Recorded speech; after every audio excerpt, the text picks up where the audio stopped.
everyone. This is Southern Bell Whisper. I hope you all are doing well today. Today's video is going to be a little bit different. I cleaned my kitchen table. Oh, there goes my hair. My hair's turning off, thank God. I cleaned off my kitchen table. It was a mess. I got this big, beautiful table from a friend of mine, and me and my friend's mother were really close. And when my friend's mother passed away, I got to inherit this beautiful table. But every time I bring something in, like groceries or like fruit or bread or anything, I go straight for the table, and I was getting tired of it this morning. I woke up at like 3 a.m. and I was like, I am tired of seeing that beautiful table all filled up with crap like that, so I cleaned it off. And then just recently I decided to do a video. So this is going to be like a Netflix documentary review / article reading. I have told you guys before, I just don't have the time to research certain true crime cases, and I really don't know if I would say that this was a true crime. But it's just something that's, ever since I watched this certain documentary, it's been on my heart, very much so. And I want to do this video in support of the family, because I know they are receiving a lot of backlash and judgments, and it just hurts my heart so bad. This story hurt me so bad, and I use this channel sometimes to get my feelings out, and I hope you guys don't mind that. I know that most videos should be positive and upbeat and happy, and but some of my videos get real serious real quick, and if I feel like something is on my heart, then I will make a video about it. But so I've got the magazine for the article right here. So what I'm going to do is I'm going to read the article first, and then I am going to give my review of the documentary. Kowalski. I'm trying to make sure that I pronounce her last name right, because that's so disrespectful. But this is a People magazine, by the way. It has Maya Kowalski on the cover. So, okay, I'm going to read the article first. At the age of 10, Maya Kowalski was brought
grows my hair again. I'm sorry, you guys. Something I'm going to have to deal with.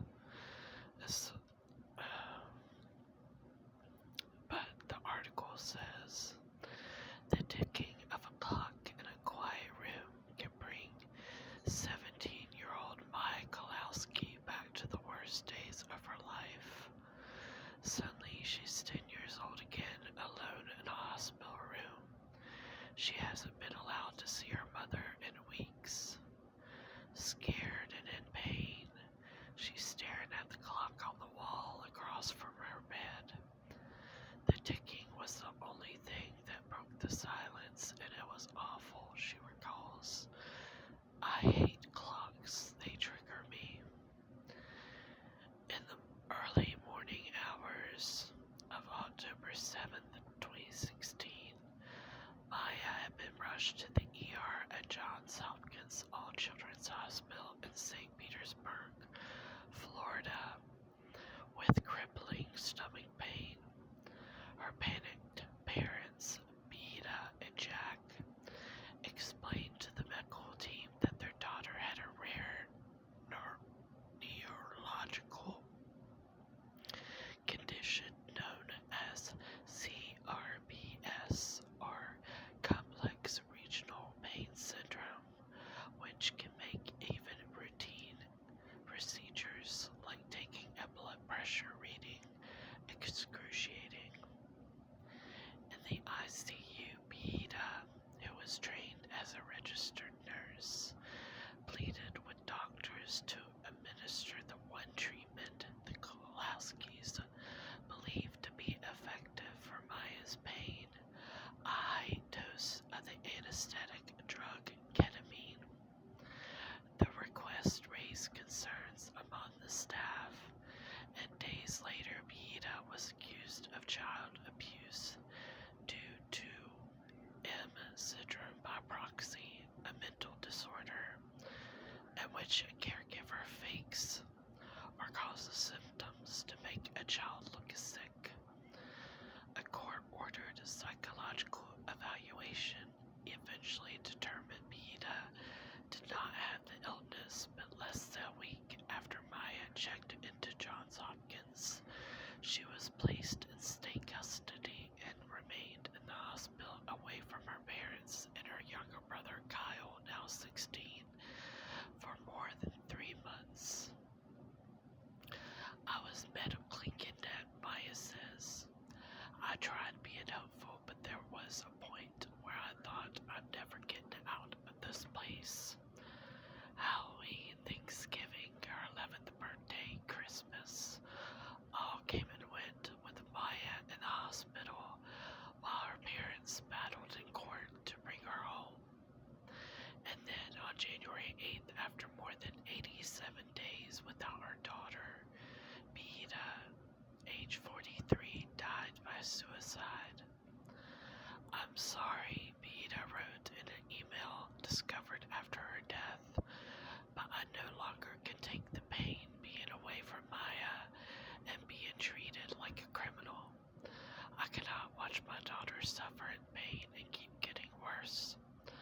5 days later, Maya was released into her dad's custody and returned home to Venice, Florida. Now, a new Netflix documentary, Take Care of Maya, tells the Kowalski story. And more than 6 years after Beta's death, the family are looking forward to their day in court. Their lawsuit against the hospital is scheduled for trial in September. For us, as a family, to move on, we need to fulfill my mom's wish and fight, says Maya. Their day in court is this year, September 11th. I think it's crazy that it's on September 11th. Those who knew her best describe Beta Kowalski as a force of nature. She was determined. Don't tell her she could do something because she could do it, says Jack, 61. Born in Poland, Beta moved to Chicago at age 16, speaking no English. In college, a professor told her she was unlikely to pass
normal function of the sympathetic nervous system. Over time, he says, your senses get dumped. So, if a drop of water touches your skin, it can feel like somebody's jabbing you with a knife. When he first saw Maya, she was wheelchair bound and had places on her body too painful to touch. Dr. Kirkpatrick began treating her with ketamine infusions, but she wasn't responding sufficiently, so he suggested a more drastic approach, a 5-day ketamine coma, a treatment performed by a colleague in Mexico that resets a patient's brain, he says. The treatment is considered experimental and not FDA approved. It was risky, but if you were in our house and heard Maya scream, it was the only hope we had, Jack says. The couple sold a rental property they owned in Chicago to pay for the procedure, which wasn't covered by insurance. Afterward, I felt amazing, Maya recalls. Maya regained her ability to walk and continued to receive ketamine infusions to help control flare-ups. CRPS, Dr. Kirkpatrick explains, can be managed but not cured. But when Maya was brought to Johns Hopkins in October 2016, doctors were alarmed about what they saw as a series of red flags. The long list of hospitals and doctors the Kowalskis have visited, the trip to Mexico for a potentially life-threatening procedure, Beata's demands for a high dose of ketamine for her daughter. The staff called Child Protective Services, which sent Dr. Sally Smith, a child abuse pediatrician who handled investigations for Pinellas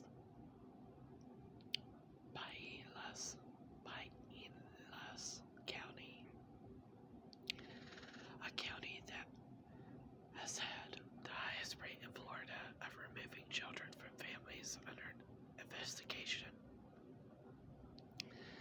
Despite Dr. Kirkpatrick's diagnosis and later Beata's psychological exam that found no mental health issues beyond a possible adjustment disorder triggered by her separation from Maya, Dr. Smith and the investigating team continued to push the case against Beata, who was cut off from contact with her daughter. One day I was in the ICU and my mom kissed me on the forehead and was like, "I love you, I'll see you tomorrow." I never saw her again, Maya says. Smith, who is named in the upcoming lawsuit, and who already settled a separate suit with the family, referred to the ketamine treatments as unorthodox, and tells people on child protection teams try to make the best decisions for the safety of children. Sometimes parents have different perspectives. Prevented from FaceTiming her daughter or speaking to her in Polish. As a result, I lost all my Polish, Maya says. And terrified that Maya wasn't receiving proper medical care. Beata was deteriorating, Jack says. She would stay up and research and hardly eat. In January, Beata hoped she could see Maya in person during the hearing. Her lawyer asked the judge if Beata could give her daughter a hug. It would have been their first physical contact since October. That too was denied. That destroyed her. Jack says Beata was inconsolable. The next day she said she had a migraine and needed to sleep. Hours later, her body was found in the garage. She had hung herself. Jack was forced to deliver the news to Maya in the hospital. This little girl was already hurting and now I had to tell her that her mother's passed. It was horrible, and then I had to leave. Ooh. When Maya finally returned home after Beata's death, it wasn't real home because my mom wasn't here, she says. Her health, Jack says, regressed while she was in the hospital, but a court order prevented any further ketamine treatments. We work with her slowly, water therapy, things like that, he says. But it was horrible. After losing my wife, I thought my daughter was next. It took a year and a half for Maya to walk unassisted again. Today, Maya has full use of her arms and legs, but some nights the pain still causes her to cry out. I do my best to push through, she says. I've already missed a lot, so I want to make the most of life now. Oh my goodness, you guys. Okay, so that's pretty much the full story. I should put a spoiler alert in this video for the ones that want to see the documentary. It's on Netflix. It's called Take Care of Maya. Now, to tell you all the truth, I read this magazine before I watched the show. I didn't even realize that Netflix had a show about it, and so I read the article first, and it didn't really hit me that much. I'd never heard of it, so, but yesterday I came home from work, and I turned it on. I take my sleeping medicine. I turned on something to help me fall asleep. And I turned it on and I watched an hour. I couldn't stop watching it. And then I left like 25 minutes. I was like, okay, I gotta go sleep. I'll wake up later and watch the rest. Oh my gosh, you guys. An article in a magazine does not even describe the the horrors. Sometimes I speak wrong, I'm sorry. The horrors that this family went through. I don't want to give any other spoilers than this article already has, but when they found her, oh my gosh, when they found Manita, my heart fell to my knees. I've told you guys before about the surgery, the tonsillectomy that I had when I was 13 that sent me into a 5-day coma because the doctor didn't know shit and he didn't know what he was doing. And he went in there and came right back out and told my mom that I would need 5 years worth more of surgeries. And it was just too much tissue. I would have to have a trach. And my mom was a nurse. And she got me out of there. And just that story resonated with me so much because I love my mother. I love her so much. And I could see her, hopefully not. I've seen my mom at the edge of death. She almost died last year when she lost her son. So I've seen it personally, how your child is hurting and there's nothing you can do about it. Anita was kept from Maya for 87 days and she was not even allowed to hug her. Oh, you guys had to watch the documentary, just know you're going to cry. I think I went through a whole box of tissues. It was just so heartbreaking. And that they're still having to deal with this, and how they still haven't gotten the justice that they deserve. I work in a hospital, but I've always kind of had a weird feeling towards Johns Hopkins anyways, but oh, you guys, you just have to watch it if you're into those type of documentaries where fucked up shit happens like that, then you'll like it. Just go in knowing that you're going to cry, because I cried buckets. But I just want to make this video, and hopefully you guys like it, and just I'm doing this in support of Maya and her family and getting that story out there. So, alright. I love you guys. I'll talk to you soon. Okay.